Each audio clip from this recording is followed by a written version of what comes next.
Quick IAS compose your dream. Hello दोस्तों, quick class में आपका स्वागत है। हमारे चैनल द्वारा लगातार एनसीईआरटी क्लास प्रोवाइड कराई जा रही है। ये क्लास 8 एनसीईआरटी साइंस का जो दूसरा चैप्टर है, सूक्ष्म जीव। जो जीवाणु होते हैं, वायरस होते हैं, कवक होते हैं, प्रोटोजोआ होते हैं, नीलहरी शैवाल होते हैं और उनसे कौन कौन सी बीमारियां होती हैं उनके बारे में डिटेल में बताया गया है। जीवाणुओं से, कवक से और इन सब की बीमारियों के बारे में क्वेश्चन बार बार एग्जाम में पूछे जाते हैं। इस वीडियो को अंत तक देखिएगा, बहुत सारे क्वेश्चन आपके डाउट जो है बिल्कुल क्लियर हो जाएंगे। आप लोग चैनल को सब्सक्राइब कर लीजिएगा, बेल आइकन को जरूर प्रेस कर लीजिएगा, जिससे इस तरह क्लास आपको लगातार मिलती रहे। ठीक है, हम लोग शुरू करते हैं सीधे लेसन की ओर। ये क्लास 8 एनसीईआरटी का दूसरा चैप्टर है, सूक्ष्म जीव, मित्र और शत्रु। जो सूक्ष्म जीव होते हैं जैसे जीवाणु और कवक, ये हमारे मित्र भी होते हैं और हमारे शत्रु भी होते हैं। तो इनके बारे में पढ़ना, क्योंकि जीवाणुओं से और वायरस से और कवक से कई तरह की बीमारियां होती हैं, तो उनके बारे में हमें यहाँ डिटेल में जानना है। ठीक है, हम लोग शुरू करते हैं। लिखा है आगे, आपने अपने आसपास के स्थानों पर पौधों और जंतुओं सहित अनेक सजीव देखे, परंतु कुछ जीव ऐसे भी हैं जिन्हें हम बिना यंत्र की सहायता से केवल आंखों से नहीं देख सकते। इन्हें हम सूक्ष्म जीव कहते हैं। उदाहरण के लिए आपने देखा होगा कि वर्षा ऋतु में नम ब्रेड या जो है रोटी सड़ने लगती है तथा इसकी सतह सफेद काले धब्बों से ढक जाती है। जैसा आप इस मैप पे देख सकते हैं कि ब्रेड जो है जब उसमें कवक लग जाता है, फफूंदी लग जाती है, फंगस हो जाता है, तो आप देखेंगे उसमें सफेद और काले धब्बे पड़े हुए दिखाई दे रहे हैं। ठीक है, आगे लिखा है, इन धब्बों को आवर्धक लेंस की सहायता से देखिए, आपको काले रंग की गोल सूक्ष्म संरचनाएं दिखाई देंगी। क्या आप जानते हैं कि यह संरचनाएं क्या है? तो ये एक तरह का कवक होता है, फंगस होता है। या कहां से आई है? तो ये नमी के कारण उत्पन्न होती हैं। ठीक है, सूक्ष्म जीव। ठीक है, इसके बारे में हमें यहाँ पे डिटेल में एक चीज को देखना है। ठीक है, क्या आपको सूक्ष्म जीव गति करते हुए दिखाई दे रहे हैं? तो जब हम सूक्ष्मदर्शी से देखते हैं तो हमें वो गति करते हुए वो दिखाई देते हैं। ठीक है, लिखा है, इन जो है प्रेक्षणों के से पता चलता है कि मिट्टी एवं पानी में अनेक छोटे छोटे सूक्ष्म जीव उपस्थित रहते हैं। सूक्ष्म जीव इतने छोटे होते हैं कि इन्हें बिना यंत्र की सहायता से नहीं देखा जा सकता है। इनमें से कुछ, जैसे कि ब्रेड पर उगने वाले कवक, तो ब्रेड पर जो होते हैं कवक मैंने आपको दिखाया है, को जो है आवर्धक लेंस की सहायता से देखा जा सकता है, जबकि अन्य बिना सूक्ष्मदर्शी की सहायता से दिखाई नहीं देते हैं। जैसे सूक्ष्म जीव होते हैं, जैसे आपका जीवाणु हो गया, वायरस हो गया, वो बिना जो है सूक्ष्मदर्शी की सहायता से नहीं देख सकते, लेकिन हम कवक को देख सकते हैं। यही कारण है कि इन्हें सूक्ष्म जीव कहते हैं, क्योंकि ये बहुत ही छोटे होते हैं। आगे लिखा है, सूक्ष्म जीवों को 4 मुख्य वर्गों में बांटा गया है। ये कौन कौन से हैं? तो याद रखना, जीवाणु, कवक, प्रोटोजोआ और शैवाल, इन 4 भागों में हम सूक्ष्म जीव को बांट करके अध्ययन करेंगे। तो जीवाणु जो होते हैं, कवक जो होते हैं, प्रोटोजोआ, इनसे कई बीमारियां भी होती हैं, तो इनके बारे में हम इसमें डिटेल में पढ़ेंगे कि जो है जीवाणुओं से कौन कौन बीमारियां होती हैं, कवक से होती कौन सी, प्रोटोजोआ से, और शैवाल क्या होता है, इसके बारे में डिटेल में हम यहाँ एक एक चीज को देखेंगे। आगे लिखा है, जीवाणु, शैवाल, प्रोटोजोआ और कवक के कुछ सामान्य सूक्ष्म जो है जीव चित्र में दिखाए गए हैं। पहले इसको हम देख लेते हैं। ठीक है, आप यहाँ देख सकते हैं, यहाँ कुछ जो है अलग अलग जीवाणु दिखाए गए हैं, आप देख सकते हैं। ठीक है, ये सब जीवाणु हैं, इनके अलग अलग रूप दिखाए गए हैं, आप इनको देख सकते हैं। ये आपके कुछ शैवाल हैं। ठीक है, और इसके बाद में आपका ये आपका प्रोटोजोआ है। ठीक है, जैसे अमीबा, पैरामीशियम हो गया, और आपका जो है ये कुछ जो है कवक हैं। इनके अलग अलग उदाहरण यहाँ पर मैप के माध्यम से दिखाए गए हैं, चित्र के माध्यम से, जिससे आपको समझने में आसानी हो कि उनका संरचना कैसी होती है। ठीक है, आगे बढ़ते हैं। यहाँ लिखा है, जो है विषाणु, वायरस भी सूक्ष्म जीव होते हैं, परंतु वे अन्य सूक्ष्म जीवों से भिन्न होते हैं। याद रखना, जो वायरस होते हैं वो भी सूक्ष्म जीव होते हैं, लेकिन वो थोड़ा से अलग होते हैं। वो केवल परपोषी में ही गुणन करते हैं। परपोषी मतलब वो किसी दूसरे में जाकर के वो जो है जीवित होते हैं, नहीं तो वो हमेशा मृत रहते हैं। अर्थात जीवाणु पौधे अथवा जंतु कोशिका में गुणन करते हैं। तो जो जीवाणु होते हैं ये पौधों में भी और जंतु कोशिका दोनों में जो है वृद्धि करते हैं। यही क्वेश्चन आईएएस में एग्जाम में पूछा गया था। जीवाणु जो है दर्शाए गए हैं कुछ सामान्य रोग, जैसे कि जुखाम होना, इन्फ्लुएंजा होना, फ्लू होना और अधिकतर खांसी, विषाणु जो है द्वारा होते हैं। कुछ विशेष रोग जैसे कि पोलियो और खसरा भी जो है वायरस द्वारा होता है। तो यहाँ आप समझ सकते हैं कि वायरस से कौन कौन सी बीमारियां होती हैं, और ये अक्सर हर एग्जाम में पूछा जाता है। जो हम लोगों को साधारण जुकाम होता है वो भी इन्फ्लुएंजा, इसके अलावा जो ये खांसी जो होती है वो भी विषाणु द्वारा ही होती है। इसके अलावा पोलियो और खसरा भी जो है ये वायरस या विषाणु द्वारा उत्पन्न रोग हैं। ये क्वेश्चन कई बार एग्जामों में आ चुका है, और ये क्वेश्चन आपको याद रखना है, जिससे यहाँ से क्वेश्चन आए तो गलत ना होने पाए। आगे दिया है अतिसार, जिसे हम पेचिस कहते हैं, और मलेरिया, ये प्रोटोजोआ द्वारा होते हैं। तो अतिसार और मलेरिया जो है ये प्रोटोजोआ बीमारी है, ये भी आपको याद रखना है। टाइफाइड और जो है क्षय रोग, ये जीवाणु द्वारा होने वाले प्रमुख रोग होते हैं। ठीक है, तो इनके बारे में हमें यहाँ पे डिटेल में जानना है। ठीक है, इससे पहले हम एक जो है ये देख लेते हैं कि कौन कौन सी बीमारियां होती हैं जो जीवाणुओं द्वारा होती हैं, और कौन कौन सी बीमारियां जो है वायरस द्वारा होती हैं। इसको भी हम यहाँ डिटेल में पहले देख लेते हैं, और फिर हम आगे बढ़ते हैं। ये पहले आप चित्र यहाँ पे देख लीजिएगा, कौन कौन सी बीमारियां वायरस द्वारा होती हैं। अब आपको पूरा आपको याद रखना है कौन कौन सी वायरस द्वारा होती हैं।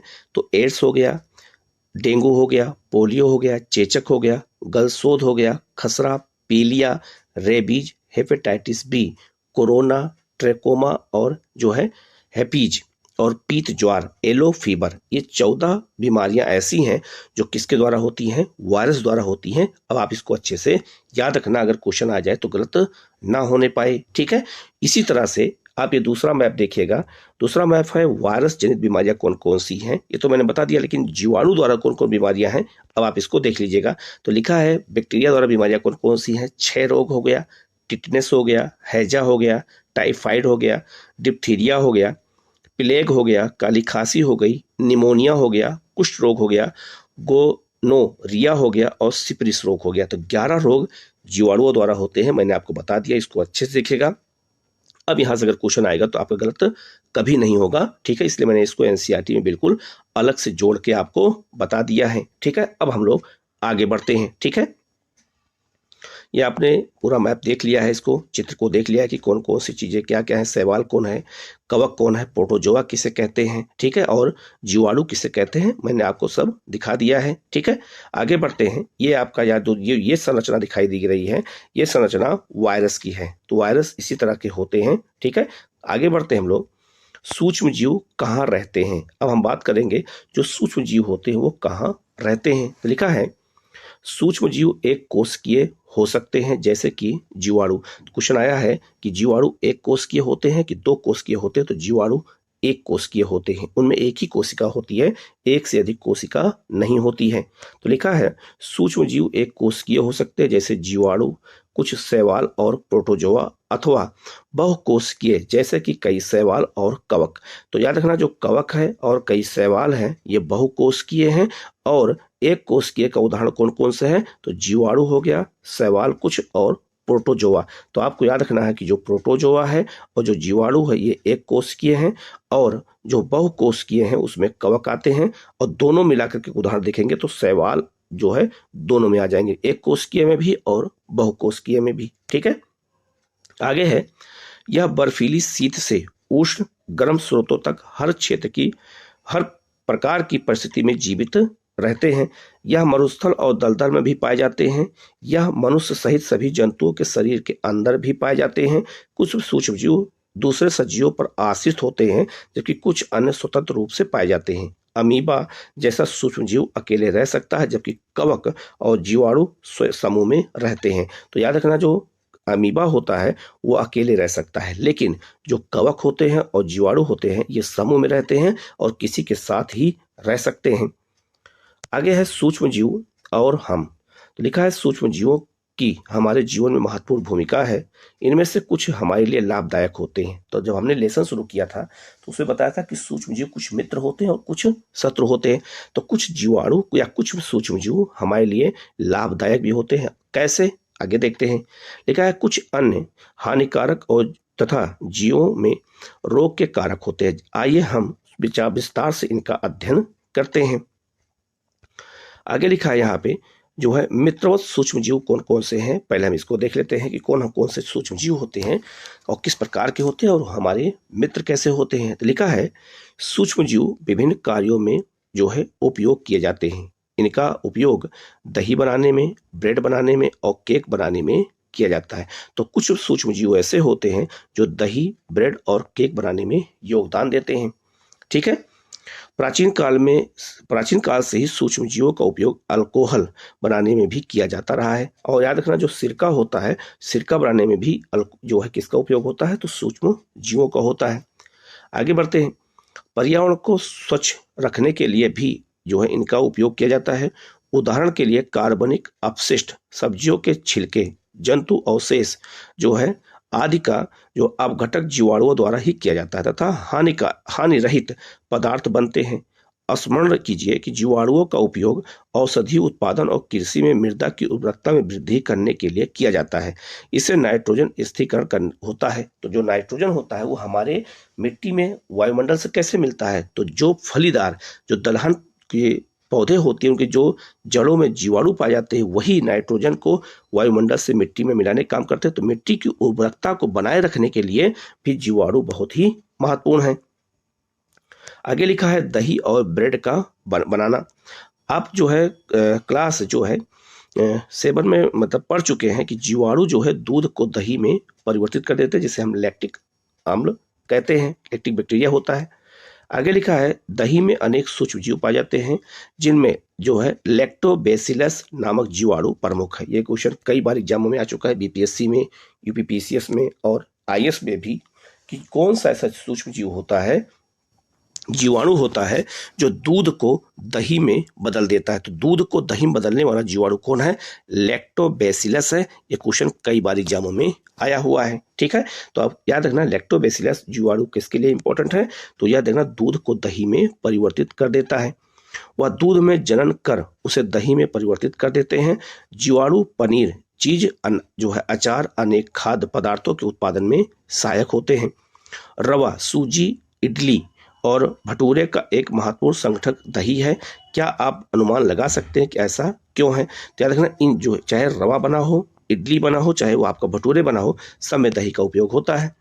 जीवाणु और यीस्ट चावल के आटे के कुंडन में सहायक होते हैं जिससे इडली और डोसा बनता है। तो आप समझ सकते हैं कि ये जो हम लोग खाद्य पदार्थ खाते हैं ये जीवाणु हमारे लिए क्या है, महत्वपूर्ण है, इसलिए हम इनको मित्र कहते हैं। ठीक है, आगे बढ़ते हैं हम लोग। यहाँ लिखा है इष्ट तीव्रता से जनन करके श्वसन के दौरान कार्बन डाइऑक्साइड उत्पादित करते हैं। गैस के बुलबुले जो है खमीर वाले मैदे का आयतन बढ़ा देते हैं जिसे हम बेकिंग सोडा कहते हैं। ठीक है, तो बेकिंग उद्योग में इष्ट के उपयोग का आधार है जिसमें ब्रेड और पेस्ट्री और केक बनाए जाते हैं। तो पेस्ट्री हो गया, ब्रेड और केक जो बनाए जाते हैं वो भी सूक्ष्म जीवों द्वारा ही बनाए जाते हैं। अब आपको याद हो गया, इसीलिए हम इनको मित्र कहते हैं। सूक्ष्म जीवों का वाणिज्यिक उपयोग क्या होता है, तो वाणिज्यिक उपयोग भी होता है किसका, सूक्ष्म जीवों का। कैसे?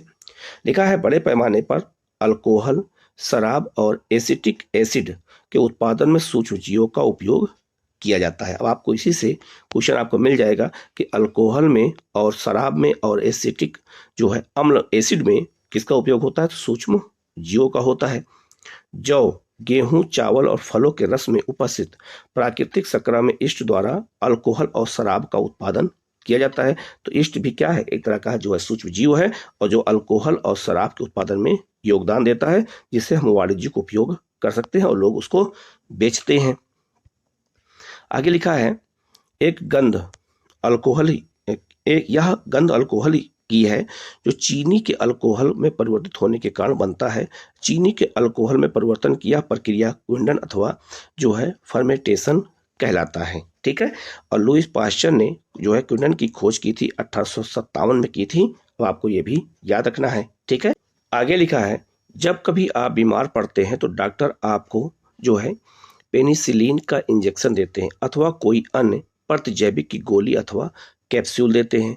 इन औषधियों का स्रोत सूक्ष्म जीव होते हैं। ये बीमारी पैदा करने वाले सूक्ष्म जीवों को नष्ट कर देती हैं अथवा उनकी वृद्धि को रोक देती हैं। इस प्रकार की औषधि को प्रतिजैविक या एंटीबायोटिक कहते हैं। तो एंटीबायोटिक दवाओं के निर्माण के लिए भी किसका उपयोग होता है, तो सूक्ष्म जीवों का होता है। आजकल जीवाणु और कवक से अनेक प्रतिजैविक औषधियों का उत्पादन हो रहा है, जो है एंट्रोटोमाइसिन और टेट्रासाइक्लिन और जो है एरिथ्रोमाइसिन सामान्य रूप से उपयोग की जाने वाली प्रतिजैविक दवाएं होती हैं, जिन्हें कवक और जीवाणु से उत्पादित किया जाता है। यह भी क्वेश्चन कई बार एग्जामों में पूछा जा चुका है।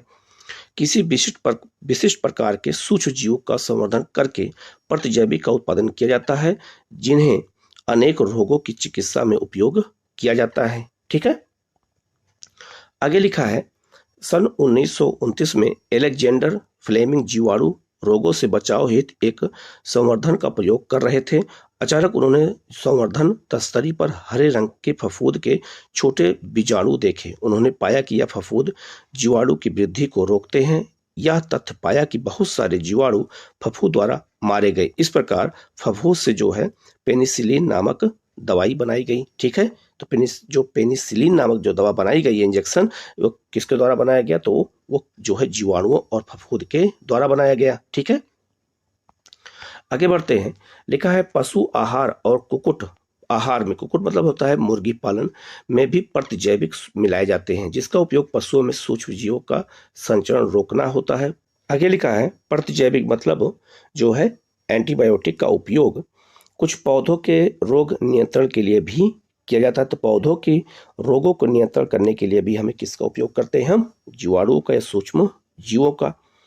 यहाँ लिखा है ध्यान रखना चाहिए कि डॉक्टर की सलाह पर ही प्रतिजैविक की दवाई लेनी चाहिए, मतलब एंटीबायोटिक की, तथा उस दवा का कोर्स भी पूरा करना चाहिए। यदि आप प्रतिजैविक उस समय लेंगे जब उसकी आवश्यकता नहीं होती है, तो आप अगली बार जब आप बीमार होंगे और आपको प्रतिजैविक की आवश्यकता होगी तो वह उतनी प्रभावी नहीं होगी। इसके अतिरिक्त अनावश्यक रूप से ली गई जो एंटीबायोटिक शरीर में उपस्थित उपयोगी जीवाणु भी नष्ट कर देती हैं। सर्दी जुकाम और फ्लू में प्रतिजैविक प्रभावशाली नहीं है, क्योंकि यह रोग जो है वायरस द्वारा होते हैं। ठीक है, तो हमें इस चीज का ध्यान रखना चाहिए।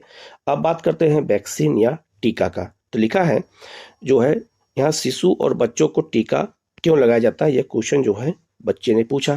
तो लिखा है जब रोग कारक सूक्ष्म जीव हमारे शरीर में प्रवेश करते हैं तो उनसे लड़ने के लिए हमारा शरीर प्रतिरक्षी उत्पन्न करता है, जो WBC होता है। ठीक है, तो WBC क्या करता है? सूक्ष्म जीव जैसे हमारे शरीर में प्रवेश करता है तो उससे लड़ता है, इसीलिए उसको हम वीर सिपाही भी कहते हैं, WBC को। ठीक है, लिखा है आगे शरीर को यह भी स्मरण रहता है कि वही सूक्ष्म जीव अगर हमारे शरीर में पुनः प्रवेश करता है तो उससे किस प्रकार लड़ा जाए, ये हमें हमारा जो है शरीर को यह पता होता है। अतः यदि मृत अथवा निष्क्रिय सूक्ष्म जीवों को स्वच्छ व्यक्ति के शरीर में प्रविष्ट कराया जाए तो शरीर की कोशिकाएं उसी के अनुसार जो है लड़ने के प्रतिरक्षी उत्पन्न करके रोग कारक को नष्ट कर देती हैं। ठीक है, इसीलिए एनसीईआरटी पढ़ा जाता है, क्योंकि बहुत ही इंपॉर्टेंट बात इसमें बताई जाती है। ठीक है, यह प्रतिरक्षी हमारे शरीर में सदा के लिए बनी रहती हैं तथा रोग कारक सूक्ष्म जीव से हमारी सदा के लिए सुरक्षा देती है। तो जो वैक्सीन लगाई जाती है, जैसे कोरोना की जो वैक्सीन लगाई गई है, वो क्यों लगाई गई है? कि हमारे शरीर में वो चली गई है और वो प्रतिरक्षा के रूप में हमारे शरीर का रक्षा कर रही है। तो वैक्सीन इसीलिए लगाई जाती है कि हमारे शरीर में मौजूद रहती है और हमसे वो सुरक्षा, हमारी सुरक्षा सूक्ष्म जीवों से करती है। इस प्रकार टीका या वैक्सीन कार्य करता है। हैजा, क्षय, चेचक और हेपेटाइटिस जैसी अनेक बीमारियों को वैक्सीन या टीके द्वारा ही रोका जा सकता है। तो टीका किसका किसका होता है? हैजा का, क्षय का, चेचक का, हेपेटाइटिस का, इन सब का वैक्सीन लगाई जाती है। कोरोना की वैक्सीन लगाई गई। एडवर्ड जेनर ने चेचक के लिए 1798 में चेचक के टीके की खोज की थी। तो ये भी क्वेश्चन एग्जाम में पूछा भी गया है और बहुत बार क्वेश्चन आ चुका है, इसको लिए अच्छे से याद रखना। आगे बढ़ते हैं। यहाँ लिखा है आपके बचपन में आपको भी अनेक रोगों से रक्षा करने के लिए टीके या वैक्सीन दिए गए होंगे। क्या आप इन रोगों की सूची तैयार कर सकते हैं? इसके लिए आप अपने माता पिता की मदद ले सकते हैं। तो आपको पता होगा कि बच्चों को टीका इसलिए लगाया जाता है क्योंकि उनकी प्रतिरक्षा थोड़ा कमजोर होती है, तो इसीलिए वो हमेशा जो है सुरक्षा उनको दी जा सके। आगे लिखा है सभी बच्चों को इन रोगों से सुरक्षा की आवश्यकता है, जैसा मैंने अभी बताया। आवश्यक टीके निकट के अस्पताल में उपलब्ध होते हैं। बच्चों को पोलियो से बचाने के लिए अपने टेलीविजन और समाचार पत्रों में पोलियो के टीकाकरण के विज्ञापन पल्स पोलियो देखे होंगे। पोलियो ड्रॉप बच्चों को दिया जाने वाला एक वास्तव में एक टीका या वैक्सीन होता है जो उन्हें हम मुंह में देते हैं ओरल करके। चेचक के विरुद्ध विश्वव्यापी अभियान चलाया गया, जिसके परिणामस्वरूप विश्व के अधिकांश भागों में चेचक का उन्मूलन हो गया है। आजकल सूक्ष्म जीवों से टीके का उत्पादन बड़े पैमाने स्तर पर किया जाता है। याद रखना, जो टीके का उत्पादन होता है उस पर सूक्ष्म जीवों का ही उपयोग करते हैं, तभी वो एंटीबायोटिक बनता है और हमारी सुरक्षा करता है, जिसमें मनुष्य और अनेक जंतुओं को अनेक रोगों से बचाया जाता है। ठीक है, आगे लिखा है मिट्टी की उर्वरकता में वृद्धि। तो मिट्टी की उर्वरकता में वृद्धि भी कौन करता है? सूक्ष्म जीव ही करते हैं। कैसे? लिखा है कुछ जीवाणु और नीले हरे शैवाल वायुमंडलीय नाइट्रोजन का जो है स्थिरीकरण कर सकते हैं। इस प्रकार मृदा में नाइट्रोजन का संवर्धन होता है तथा उसकी उर्वरकता में वृद्धि होती है। इन्हें सामान्यतया जैविक जो है नाइट्रोजन जो है स्त्री कारक कहते हैं। याद रखना, जीवाणु जो होते हैं, जो मैंने अभी बताया था, अब आपको पहले से भी पता होगा कि जो जीवाणु होते हैं वो दलहन फसलों की जड़ों में पाए जाते हैं। तो वो क्या करते हैं, वो वायुमंडल के नाइट्रोजन को मिट्टी में मिला देते हैं। उसी तरह से नीलहरित शैवाल भी वही काम करते हैं, तो नाइट्रोजन को मिट्टी में मिलाने का काम करते हैं। और ये भी आप याद रखना, जो पौधे होते हैं, जैसे पौधा मान लीजिए कोई पौधा है, तो पौधे की जड़ों से ही नाइट्रोजन जाता है और वायुमंडल से नाइट्रोजन पौधे नहीं ले सकते हैं। ये बात याद रखना। तो याद रखना, मिट्टी में मिलाने का काम जीवाणु और नीलहरित शैवाल ही करते हैं। ठीक है, आप यहाँ देख सकते हैं, ये कुछ जो है नाइट्रोजन स्थिरीकरण करने वाले जो है क्या है, बैक्टीरिया है और नीलहरित शैवाल है। उसका नाम क्या है? तो जो है साइनोबैक्टीरिया, ये नीलहरित शैवाल है और यही जो है नाइट्रोजन को मिलाने का काम करते हैं मिट्टी में वायुमंडल से। आगे लिखा है पर्यावरण का शुद्धिकरण। पर्यावरण के शुद्धिकरण के लिए भी कैसे उपयोग होते हैं? तो लिखा है अपने विद्यालय के माली को देखने के पश्चात पहली और बूझो और दूसरे विद्यार्थियों ने घरों और बगीचों से पत्तियां और फल सब्जियां का कचरा एकत्र करके उसके निपटान के लिए बनाए गए गड्ढे में डाला। कुछ समय बाद इसका विघटन होने से यह खाद में परिवर्तित हो गया। पहली और बूझो जानना चाहते थे कि यह किस प्रकार हो सकता है। ठीक है, क्रियाकलाप को देखते हैं। तो लिखा 2 गमले लेकर प्रत्येक को मिट्टी से आधा भर दीजिए।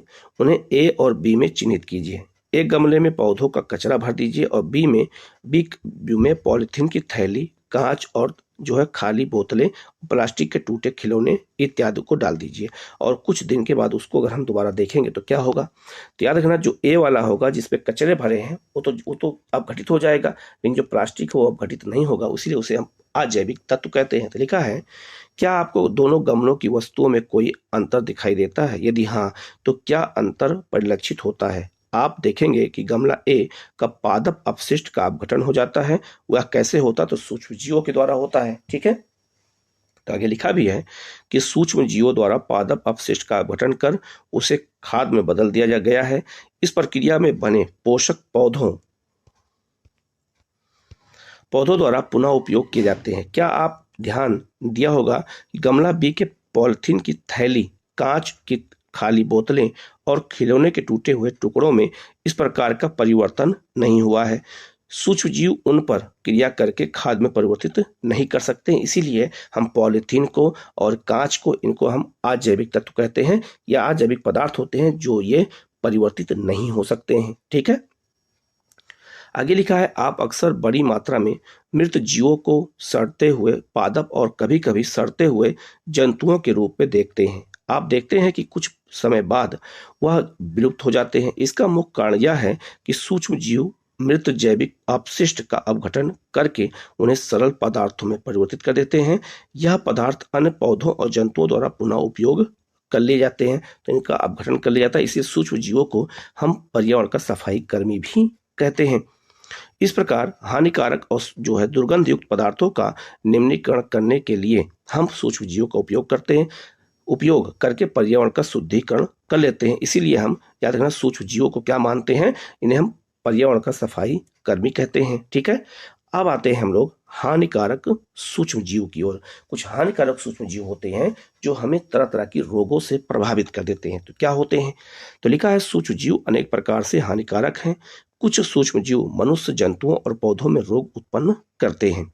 रोग उत्पन्न करने वाले ऐसे सूक्ष्म जीवों को रोगाणु अथवा रोगजनक कहते हैं। कुछ सूक्ष्म जीव भोजन, कपड़े और चमड़े की वस्तुओं को जो है संदूषित कर देते हैं, मतलब उन्हें हम प्रदूषित कर देते हैं। आइए उनकी हानिकारक गतिविधियों के विषय में और अधिक जानकारी प्राप्त करें। तो लिखा है मनुष्यों में रोग कारक सूक्ष्म जीव। पहले हम मनुष्यों की बात करेंगे कि मनुष्यों में कौन कौन से ऐसे रोग होते हैं जो सूक्ष्म जीवों से होते हैं, तो उनके बारे में हम यहाँ डिटेल में देखेंगे। और यही सब क्वेश्चन एग्जाम में जब पूछे जाते हैं तो आपके गलत हो जाते हैं, इसलिए इनको अच्छे से देखने की जरूरत है। तो लिखा है मनुष्य में रोग उत्पन्न करने वाले सूक्ष्म जीव श्वास द्वारा पेय जल और भोजन और हमारे शरीर में प्रवेश करते हैं।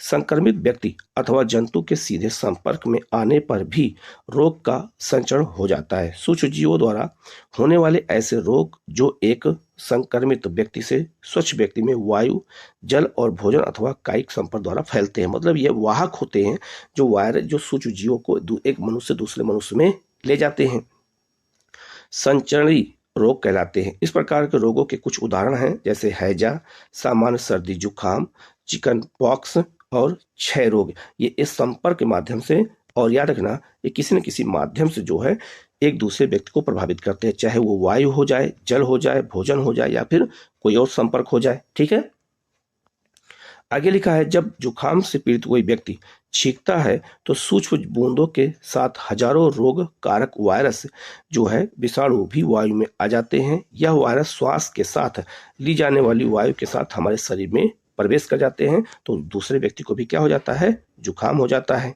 ठीक है, यहाँ लिखा है हमें छींकते समय अपने मुंह पर, नाक पर या रुमाल रखना चाहिए जिससे वो संक्रमण ना फैलने पाए। ठीक है, अक्सर देखा होगा डॉक्टर लोग सलाह देते हैं। आगे लिखा है यहाँ पर कुछ कीट और जंतु ऐसे भी हैं जो रोग कारक सूक्ष्म जीवों के रोग वाहक का कार्य करते हैं। घरेलू मक्खी इसका सबसे एक अच्छा उदाहरण है। ठीक है, मक्खी कूड़े और जंतु अपशिष्ट पर बैठती है, रोगाणु उसके शरीर से चिपक जाते हैं और जब मक्खी बिना ढके भोजन पर बैठती है तो रोगाणु का स्थानांतरण संभव हो जाता है। याद रखना जो मक्खी होती है घरेलू, यही रोगों को जो है एक स्थान से दूसरे स्थान ले आती है। आगे लिखा है जो भी व्यक्ति ऐसा संदूषित भोजन करेगा उसके बीमार पड़ने की संभावना है, अतः यह सलाह दी जाती है कि भोजन को सदा से ढककर रखा जाए। बिना ढके भोजन को खाने से बचना चाहिए। मादा एनाफिलीज मच्छर इसका एक उदाहरण होता है। मच्छर जो है प्लेमोडियम मलेरिया परजीवी का वाहक होते हैं। याद रखना मादा जो एंडीस मच्छर होता है वो डेंगू के वायरस का वाहक होता है, ये बात याद रखना। हम मलेरिया अथवा डेंगू का नियंत्रण किस प्रकार कर सकते हैं, तो याद रखना गंदे जो जहाँ पानी स्टोर हो रहा है उसको हम हटा करके कर सकते हैं। एक चीज़ यहाँ अभी याद रखना, ये आप ये जो है चित्र के माध्यम से याद कर लेना कि जो एंडीज मच्छर होते हैं इन्हें हम टाइगर मच्छर भी कहते हैं, और एंडीज जो मच्छर होते हैं इनसे कौन कौन बीमारियाँ होती हैं तो आप नोट कर लीजिएगा, पीत ज्वार, डेंगू ज्वार, चिकनगुनिया, जीका वायरस और माइरो ज्वार। ठीक है, ये सब बीमारियां भी टाइगर मच्छर द्वारा होती हैं, तो आप इसी बहाने इस भी याद कर लीजिएगा। ठीक है, आगे बढ़ते हैं। लिखा है सभी जो है मच्छर जल में उत्पन्न होते हैं, हमें पानी को कहीं भी रुका नहीं रहने देना चाहिए। अगर पानी कहीं रुक जाएगा तो वही मच्छर अपना लावा दे देते हैं, जिससे जो है वहाँ पर प्रॉब्लम हो जाती है। कूलर, टायरों और जो है फूलदानों इत्यादि में कहीं भी जल को एकत्र न होने दें, अतः अपने आसपास के स्थानों को स्वच्छ और सूक्ष्म रखकर हम मच्छरों को पैदा होने से रोक सकते हैं। ऐसे उपायों को सूची बनाने का प्रयास करें और अपने जो है जिसे अपना करके मलेरिया से हम इसको रोक सकते हैं, मलेरिया और डेंगू को वहाँ से हम बच सकते हैं। ठीक है, यहाँ कुछ रोग दिए गए हैं। मनुष्यों में सूक्ष्म जीवों द्वारा होने वाले प्रमुख रोग दिए गए हैं। कौन से रोग होते हैं जो है मनुष्यों में फैलते हैं, तो मानव रोग जैसे क्षय रोग है तो ये जीवाणुओं द्वारा होता है। ये वायु द्वारा जो है उसका वायु द्वारा माध्यम होता है, ये आपको याद रखना है। जो खसरा होता है ये वायरस बीमारी है, ये भी वायु द्वारा फैलता है।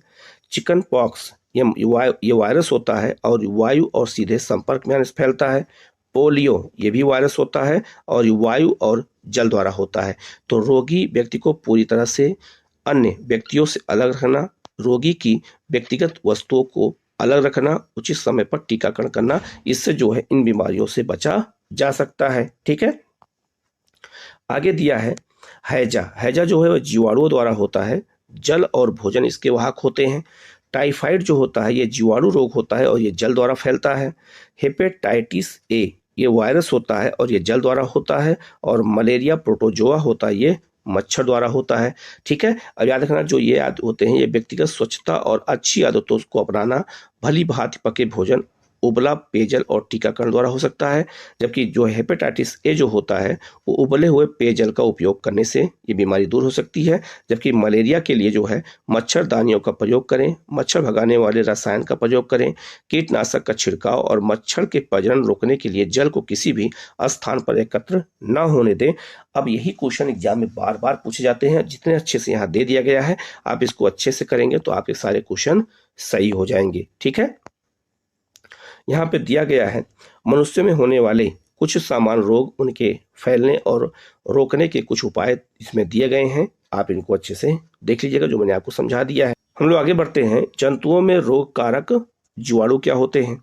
अनेक सूक्ष्म जीव केवल मनुष्य और पौधों में ही नहीं रोग का कारक होते हैं, वरन वो एक दूसरे जंतुओं में भी ये रोग का कारक होते हैं। ठीक है, उत्पन्न करते हैं। उदाहरण के लिए जो है एंथ्रेक्स मनुष्य और मवेशियों में होने वाला एक भयानक रोग है जो जीवाणु द्वारा होता है। यह क्वेश्चन कई बार एग्जामों में आया हुआ है। गाय में खुर और मुंह का रोग वायरस द्वारा होता है, जिसे मुंह पका रोग कहते हैं। तो गायों में याद रखना खुर और मुंह पका रोग बहुत ज्यादा होता है। ये भी याद रखना, ये भी किसका कारण होता है? जीवाणुओं का कारण बनता है। यहाँ पे दिया है कि रॉबर्ट कोच ने सन 1876 में बेसिलस जो एंथ्रेसिस नामक जीवाणु की खोज की थी, जो एंथ्रेक्स रोग का कारक होता है। ठीक है, तो आप इस भी याद रखना। ठीक है, आगे बढ़ते हैं। लिखा है पौधों में रोग उत्पन्न करने वाले सूक्ष्म जीव कौन कौन होते हैं? लिखा है अनेक सूक्ष्म जीव गेहूं, चावल, आलू, गन्ना, संतरा, सेब इत्यादि पौधों में रोग के कारक होते हैं। रोग के कारक के कारण फसल की उपज में कमी आ जाती है। ठीक है, और कुछ जो है पादप रोग दर्शाए गए हैं। कुछ रसायनों का उपयोग करके हम सूक्ष्म जीवों पर नियंत्रण पा सकते हैं। तो कौन कौन से ऐसे पादप रोग होते हैं इनको देख लेते हैं।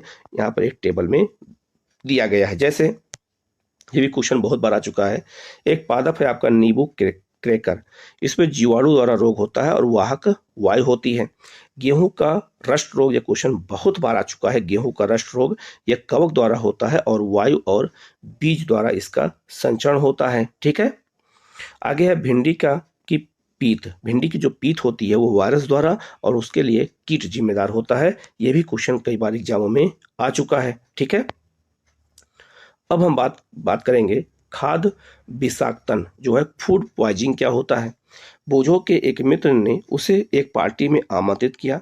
वहां उसने अनेक प्रकार के व्यंजन खाए। घर आने पर उसे वमन मतलब उल्टी होने लगी। उसे अस्पताल ले जाया गया। डॉक्टर ने बताया कि यह खाद्य विषाक्तन के कारण ऐसा हुआ है, फूड पॉइजनिंग के कारण ऐसा हो जाता है। तो फूड पॉइजनिंग भी एक तरह की बीमारी है जो सूक्ष्म जीवों द्वारा होती है, जो खाने को खराब कर देते हैं। ठीक है, लिखा है सूक्ष्म जीवों द्वारा संदूषित भोजन करने से खाद्य विषाक्तन हो सकता है। हमारे भोजन में उत्पन्न होने वाले सूक्ष्म जीव कभी कभी विषैले पदार्थ उत्पन्न करते हैं।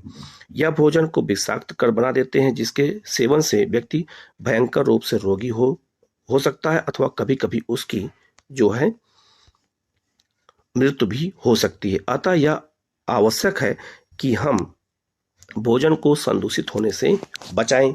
आगे लिखा है खाद्य परिरक्षण क्या होता है। अध्याय 1 में हमने खाद्य बीजों के परिरक्षण और भंडारण के उपायों के विषय में पढ़ा था।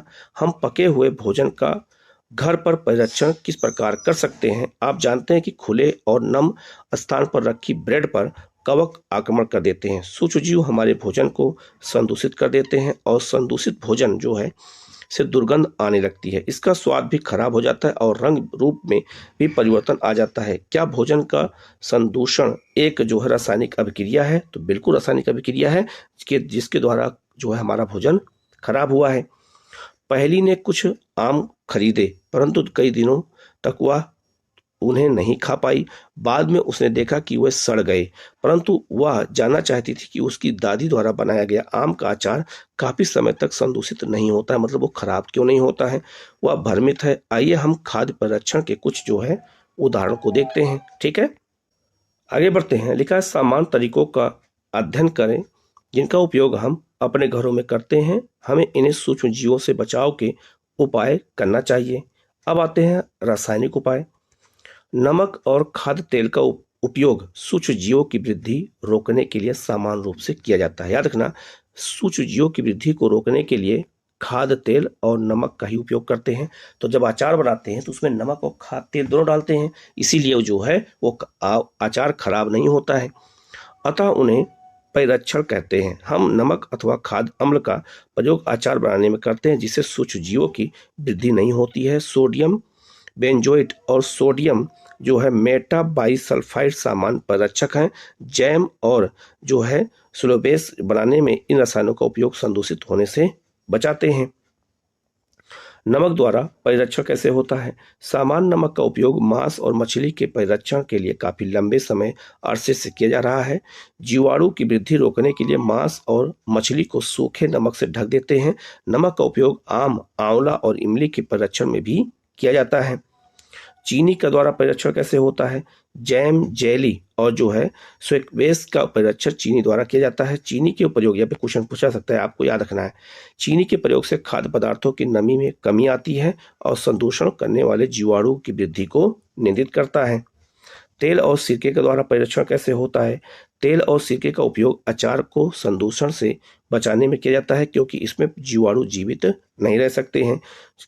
सब्जियां, फल, मछली और मांस का परिरक्षण इस विधि द्वारा करते हैं। अब आपको याद रखना है, ठीक है। गर्म और ठंडा करना। आपने अपनी जो है माँ को दूध उबाल कर रखते हुए देखा होगा। उबालने से अनेक सूक्ष्म जीव नष्ट हो जाते हैं। तो याद रखना, अगर दूध को हम नहीं गरमाते तो वो जो है खराब हो जाता है, ठीक है। आगे लिखा है इसी प्रकार हम अपना भोजन रेफ्रिजरेटर में रखते हैं क्योंकि कम ताप सूक्ष्म जीवों की वृद्धि को रोक देता है, ठीक है। आगे यहाँ लिखा है थैलियों में आने वाला दूध संदूषित क्यों नहीं होता है?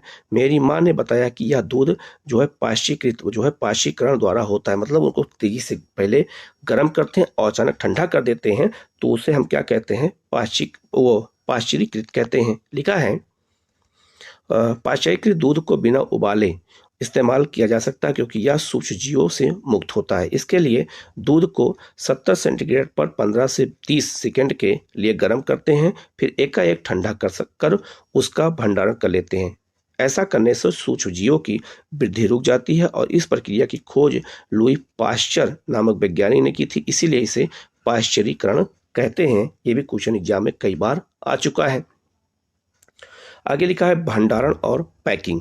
आजकल मेवे और सब्जियां भी वायुरोधी सील किए गए पैकेटों में बेचे जाते हैं जिससे सूक्ष्म जीवों से सुरक्षा होती है, ठीक है। अब बात कर लेते हैं नाइट्रोजन स्थिरीकरण की बात कर लेते हैं।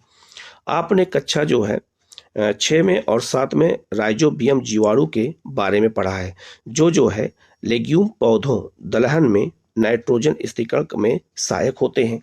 स्मरण कीजिए कि राइजोबियम लेग्यूम पौधों की ग्रंथियों में रहते हैं। जो याद रखना, जो दलहन पौधे होते हैं उनकी जो है जड़ों में राइजोबियम नामक जीवाणु होता है जो वायुमंडल के नाइट्रोजन को पकड़ के मिट्टी में मिलाने का काम करता है।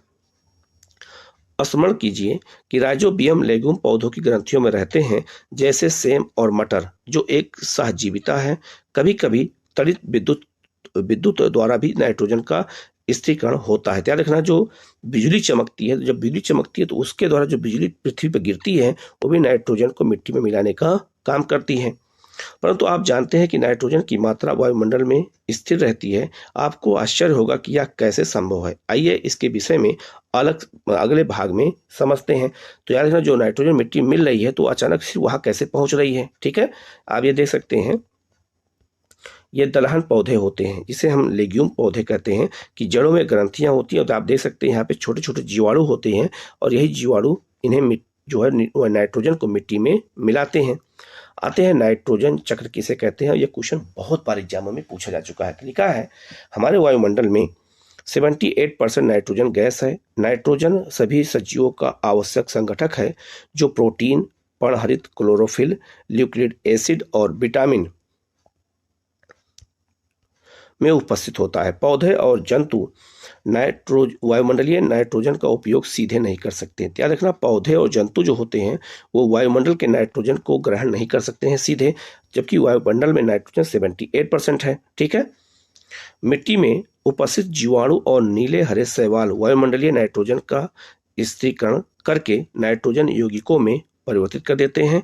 जब नाइट्रोजन इस प्रकार उपयोगी यौगिकों में परिवर्तित हो जाती है, पौधे इसका उपयोग मिट्टी में जड़ तंत्र द्वारा करते हैं। इसके पश्चात अवशोषित नाइट्रोजन का उपयोग प्रोटीन और अन्य यौगिकों के संश्लेषण में करते हैं।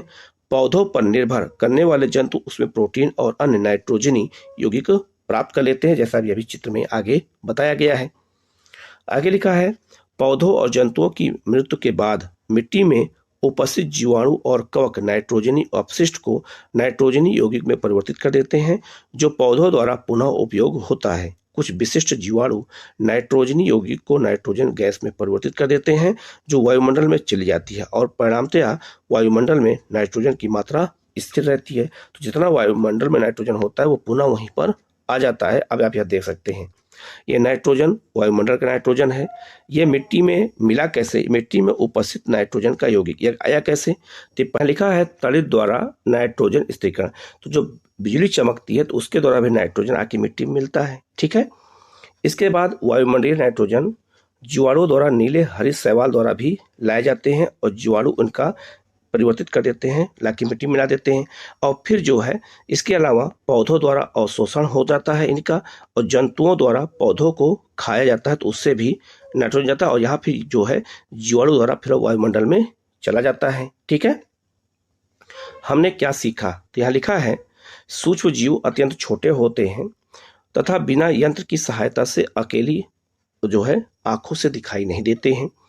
यह बर्फीले शीत मौसम से उष्ण और झरनों और मरुस्थल से दलदल तक हर प्रकार के पर्यावरण में जीवित रह सकते हैं सूक्ष्म जीव। ठीक है। आगे लिखा है, सूक्ष्म जीव वायु, जल, मिट्टी, पौधों और जंतुओं के शरीर में पाए जाते हैं। ये एक कोशिकीय और बहुकोशिकीय दोनों होते हैं, मैंने आपको डिटेल में बता दिया है। आगे लिखा है, जीवाणु, कवक, प्रोटोजोआ और कुछ शैवाल सूक्ष्म जीवों के अंतर्गत आते हैं। वायरस इनसे अलग है, लेकिन फिर भी इसी वर्ग में सम्मिलित किए जाते हैं। जो वायरस होते हैं वो केवल परपोषी जैसे जीवाणु, पादप और जंतुओं में गुणन करते हैं। ठीक है। ये बात याद रखना, जो जीवाणु होते हैं ये जो विषाणु होते हैं जीवाणुओं, कवकों और पादपों सबको जो है प्रभावित कर सकते हैं। कुछ सूक्ष्म जीव जो है औषधि और अल्कोहल के वाणिज्यिक उत्पादन में उपयोगी होते हैं। कुछ सूक्ष्म जीव जैविक कचरे जैसे कि मृत पौधे और जंतु अपशिष्ट को अपघटित कर सरल पदार्थों में परिवर्तित कर देते हैं तथा वातावरण में को स्वच्छ बनाते रखते हैं। प्रोटोजोआ अतिसार और मलेरिया जैसे रोग के लिए उत्पन्न करते हैं, कारक होते हैं। कुछ सूक्ष्म जीव हमारे भोजन को विषाक्त कर देते हैं। कुछ सूक्ष्म जीव लेग्यूम पौधों की जड़ों, जो दलहन पौधे होते हैं, और ग्रंथियों में पाए जाते हैं। यह वायुमंडलीय नाइट्रोजन को मिट्टी में जो स्थिरीकृत कर देते हैं, जिससे मिट्टी की उर्वरकता में वृद्धि हो जाती है। मिट्टी में उपस्थित कुछ जीवाणु और नीले हरे शैवाल वायुमंडलीय नाइट्रोजन को स्थिरीकृत कर नाइट्रोजन यौगिकों में परिवर्तित कर देते हैं। आगे लिखा है, विशेष जीवाणु मिट्टी में उपस्थित नाइट्रोजनी यौगिकों को नाइट्रोजन गैस में परिवर्तित कर देते हैं, जिसका जो है अमोचन वायुमंडल में पुनः हो जाता है। अब आते हैं हम लोग कुछ क्वेश्चन देख लेते हैं। पहला क्वेश्चन यहाँ पे दिया है कि जो सूक्ष्म जीव को किसकी सहायता से देखा जा सकता है? तो सूक्ष्मदर्शी की सहायता से। नीले हरे शैवाल जो होते हैं वो वायु से जो है क्या करते हैं? नाइट्रोजन को स्थिरीकरण करते हैं और इससे मिट्टी की उर्वरकता में वृद्धि होती है। अल्कोहल का उत्पादन कैसे होता है? तो ईस्ट नामक सूक्ष्म जीव की सहायता से होता है। हैजा एक जीवाणु के द्वारा फैली हुई बीमारी है। आगे लिखा है, ईस्ट का उपयोग निम्न में से उत्पादन में होता है। तो ईस्ट का उपयोग अल्कोहल के उत्पादन में करते हैं। निम्न में से कौन सा प्रतिजैविक है? तो इसका आंसर हो जाएगा बी, स्ट्रोमाइसिन। मलेरिया परजीवी का वाहक कौन होता है? तो मादा एनाफ्लीज मच्छर होता है। संचारी रोगों का सबसे मुख्य कारण क्या होता है? घरेलू मक्खी होती हैं। ठीक है।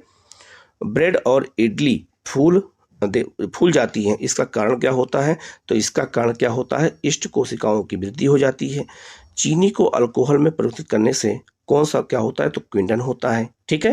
कुछ मिलान करने का क्वेश्चन है। जीवाणु क्या करते हैं तो हैजा का कारक होते हैं। राइजोबियम क्या करता है तो राइजोबियम जो है ये नाइट्रोजन का स्थिरीकरण करता है। लैक्टोबैसिलस क्या करता है तो दही का बनना होता है। ईस्ट क्या करता है तो ईस्ट से जो है ये ब्रेड की ब्रेकिंग होती है। प्रोटोजोआ क्या होता है मलेरिया का कारक होता है। और एक विषाणु जो है एड्स का कारक हो सकता है। ठीक है, तो कुछ क्वेश्चन थे, आप लोग इसको अच्छे से देख लीजिएगा। ठीक है, इसी तरह के वीडियो आपको लगातार मिलते रहे इसलिए चैनल को आप जरूर सब्सक्राइब कर लीजिएगा। आगे लिखा कि आप जानते हैं कि जीवाणु पृथ्वी पर मनुष्य के बहुत बहुत पहले से रह रहे थे। ये बहुत सख्त जीव है, इसीलिए ये कठिन परिस्थिति में रह सकते हैं। वह मिट्टी के बर्तन में जो है उबलते और ठंडे बर्फीले पानी में जीवित पाए गए हैं। वह कास्टिक सोडा की झील और साद्र जो है सल्फ्यूरिक एसिड के पोखरों में पाए गए हैं। वह अनेक किलोमीटर की गहराई में जीवित रह सकते हैं। वह संभवतः अंतरिक्ष में भी रह सकते हैं। इस प्रकार के जीवाणु कैमरे पर देखा गया तो चंद्रमा पर 2 वर्षों से था। संभवतः कोई पर्यावरण ऐसा नहीं है जिसमें जीवाणु जीवित ना रह सके। तो ये जीवाणु के बारे में यहाँ बहुत अच्छी जानकारी दी गई है, तो इसको भी आप लोग ध्यान में रखिएगा। तो मैंने पूरा वीडियो बता दिया है, कहीं कोई डाउट लगता है कमेंट करके पूछिएगा, उसका जवाब आपको दिया जाएगा। आप लोग चैनल को सब्सक्राइब कर जरूर कर लीजिएगा, बेल आइकन को प्रेस कर लीजिएगा, जिससे इस तरह क्लास आपको लगातार मिलती रहे। Okay, thank you.